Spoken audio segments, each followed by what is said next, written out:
Olá, meu nome é Manuel Gibson. Bem-vindos a mais um dos cadernos de tecnologia aplicada, telecomunicações. Nosso tema é propagação das ondas eletromagnéticas, serviços de telecomunicações sem fio e análise, projeto e instalação de enlaces sem fio. Vimos até agora 19 aulas. Essa é a nossa aula 20. Continuação e última aula de EIRP. Potência efetivamente irradiada em relação à isotrópica. Nossos objetivos são apresentar a equação da potência efetivamente irradiada em relação à isotrópica e apresentar exemplos de aplicação da EIRP em enlaces radioelétricos. Vimos a definição de EIRP como a potência efetivamente irradiada em relação à isotrópica, ou potência equivalente irradiada em relação à isotrópica. É uma indicação do quanto de potência é emitido por uma antena em uma dada direção em relação a uma antena isotrópica. Essa é a representação esquemática de um transmissor, mostrando a direção de ganho máximo e o ganho na direção considerada. Todas as perdas mostradas, assim como a potência de saída do transmissor, estão envolvidos no cálculo da EIRP. Podemos trabalhar com EIRP com a definição, usualmente pouco utilizado em aplicações práticas comerciais. Geralmente, trabalhamos em dB. Na equação, temos que a EIRP em dBW, dB em relação ao watt, é dado pelo somatório da potência de saída do transmissor em dBW, mais o ganho da antena transmissora em dBi na direção considerada, mais o somatório de todas as alterações na instalação. Perdas em cabos e conectores, perdas por descasamento, essas perdas são da instalação no lado da transmissão.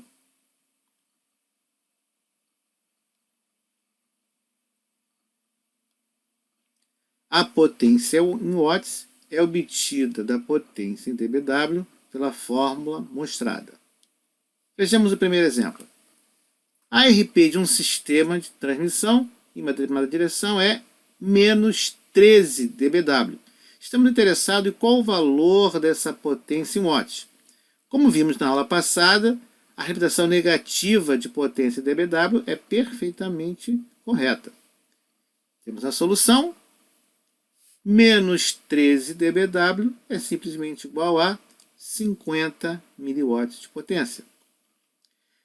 No exemplo 2, um transmissor de 20 watts com potência de saída é ligado a uma antena cujo ganho é 8 dBi na direção considerada. Temos que as perdas gerais de instalação são 2,5 dB. Queremos determinar o valor da EIRP nessa condição. Primeiro, convertemos a potência de watts para dBW, 13 dBW. Em seguida, aplicamos a definição, somamos os parâmetros, observe a atenuação negativa. E obtemos 18,5 dBW. Convertemos para watt e temos 70,8 watts. Observe que a potência do transmissor são 20 watts, mas na direção considerada é como se tivéssemos uma antena isotrópica irradiando 70,8 watts. No exemplo 3 agora, um transmissor de 1 kW, provavelmente na área de radiodifusão, com uma antena cujo ganho é menor que 0 dBi, ganho negativo, ainda com a perda. Qual o valor da EIRP? Calculamos a nossa potência em watts para dBW, aplicamos a equação e obtemos 25,6 dBW de EIRP. Convertendo para watt, caso desejado, 363,1 watts. Então estamos perdendo potência no cabo e na antena. Em algumas situações, na faixa de ondas médias, não é possível obter essas antenas que têm um ganho acima de 0 dB. O próximo exemplo, uma antena monopolo vertical. alimentada por um cabo cuja atenuação é de 3 dB, e o sistema todo com a potência de 20 watts sendo aplicado. Fazendo as conversões, aplicando a equação, a potência de 10 dBW ou 10 watts. Ou seja, dos 20 watts da potência disponível, apenas 10 watts são irradiados. Estamos perdendo no cabo. Lembrando que o ganho do monopolo é de 0 dBi. Temos agora uma antena dipolo. Falamos já desse tipo de antena em aulas passadas. Convertemos para dBW e sim, o ganho de uma antena dipolo é de 2,15 dBi. Então, está o ganho, atenuação, 12,15 dBW de RP, convertendo para watts, 16,4 watts. Agora, problema mais completo, onde nós temos a atenuação característica de um cabo e o seu comprimento. Temos a perda ou atenuação por conectores, perda de transmissão e a taxa de onda estacionária. Mas queremos calcular RP numa direção 3,2 dB abaixo do ganho máximo da antena. Talvez para um estudo de interferência, talvez para um estudo de nível máximo, talvez para um estudo de viabilidade técnica, várias possibilidades. Então nós temos esses valores são dados do problema e pede-se RP 3,2 dB abaixo do ganho máximo. Podemos usar ou as equações que já foram dadas em aulas anteriores ou utilizar nossa tabela para obter, a partir da onda estacionária de 1,3, uma perda de transmissão de 0,0745. Convertemos 5 watts para dBW, tiramos 3,2 dB do ganho máximo da antena, determinamos a atenuação introduzida pelo cabo, consideramos a perda de transmissão, a conversão de taxa de onda estacionária para a perda de transmissão, e agora vamos calcular RP em dBW. Temos a potência, 7 dBW, ganho da antena, e mais o somatório das atenuações. A atenuação é negativa.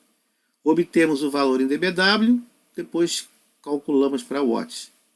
E obtemos que a potência efetivamente irradiada em relação à isotrópica na situação dada, nas condições dadas, é de 84,64 watts. A conversão de dBW para watts é dado pela equação mostrada.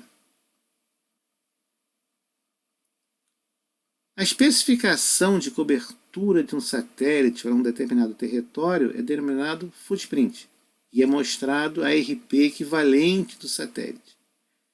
No nosso caso, essa RP é de 52 dBW. Qual é a potência equivalente em watts? Fazendo a conversão, achamos 158,5 kW. Esse é o footprint para o satélite C2, banda KU, cobertura nacional da Star One. Observe que para a região de Rio-São Paulo, temos uma RP de 52 dBW. Essa RP vai diminuindo conforme nos afastamos desse centro Rio-São Paulo, até chegar ao limite da América do Sul, em torno de 45 dBW. Observe que quanto maior o valor desse parâmetro, menor a antena necessária para um determinado serviço.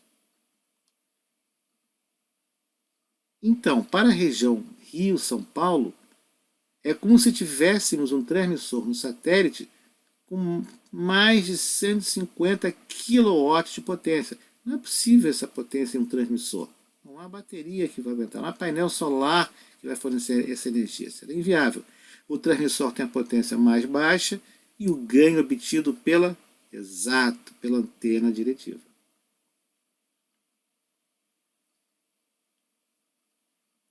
No início da aula, vimos uma regulamentação da Anatel limitando a potência máxima do transmissor em 100 mW.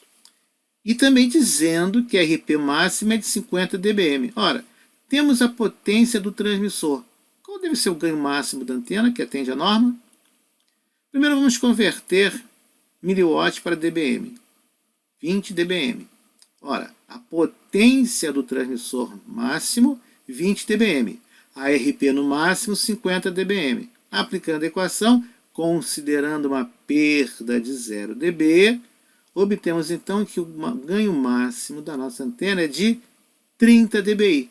Então, segundo a legislação, um transmissor cuja potência máxima é limitada a 100 mW pode ser conectado no máximo a antena de 30 dBi de ganho. E estaremos atendendo a norma. Se trabalharmos com dBk e kW, essa é a unidade, essa é a equação de conversão. Temos agora 12 dBk. Que potência é esse watt? Aplicando a equação, 15,85 kW. Se quisermos agora passar de dBk para kW, basta lembrar que 1000 watts é 1 kW. Então agora temos um transmissor com 1,2 kW de potência, ligado a uma antena com menos 1,2 dB de ganho, por meio de uma linha de transmissão, um cabo com 2,3 dB de perda. Queremos calcular a IRP em dBk, dBw e em watts. Primeiro vamos converter a potência para dBk. E aí nossa potência dBk. Agora, conversão para dBw. Somamos 30 dB. Aplicamos a equação da RP.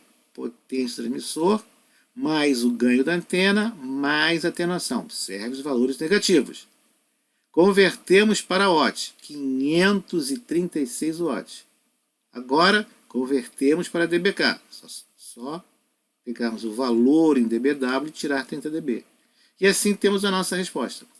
A potência efetivamente irradiada em relação isotrópica em dBw é 27,292 dBw, que equivale a um RP em dBk de menos 2,708. Tiramos 30 dB. E equivale a um RP de 536 watts. A RP é um parâmetro fundamental na análise de projeto e, inclusive, para darmos entrada ao processo de licenciamento na Anatel. Geralmente, como regra geral, a Anatel limita a RP dos serviços de telecomunicações sem fio. O licenciamento impõe a necessidade de conhecermos essa RP em várias direções. Mesmo serviços não licenciados, e até a maioria, tem limites máximos. Na verdade, existe sempre esse limite de potência.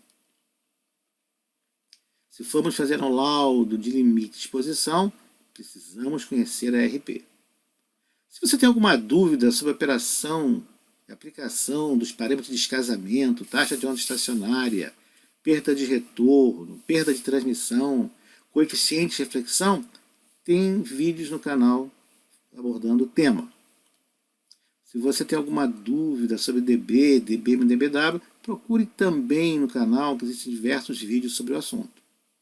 Mas se você quer se aperfeiçoar, conhecer mais sobre sistemas de telecomunicações, análise e projeto, eu recomendo o livro Medidas em Telecomunicações Eletrônicas, publicado pela editora Senac, Rio de Janeiro. Este é o fim da aula 20, a segunda parte de duas partes de potência efetivamente irradiada em relação à isotrópica. Vimos aplicações, vimos exemplos e, inclusive, uma norma limitando esse RP. A próxima aula, veremos a primeira parte de duas de campo elétrico em espaço livre. É uma referência para vários projetos na área de radiodifusão, medidas na área de campo elétrico. Então é um assunto muito interessante e muito útil e fundamental para o engenheiro ou técnico de telecomunicações. Obrigado por ter assistido mais essa aula, bons estudos e até a próxima.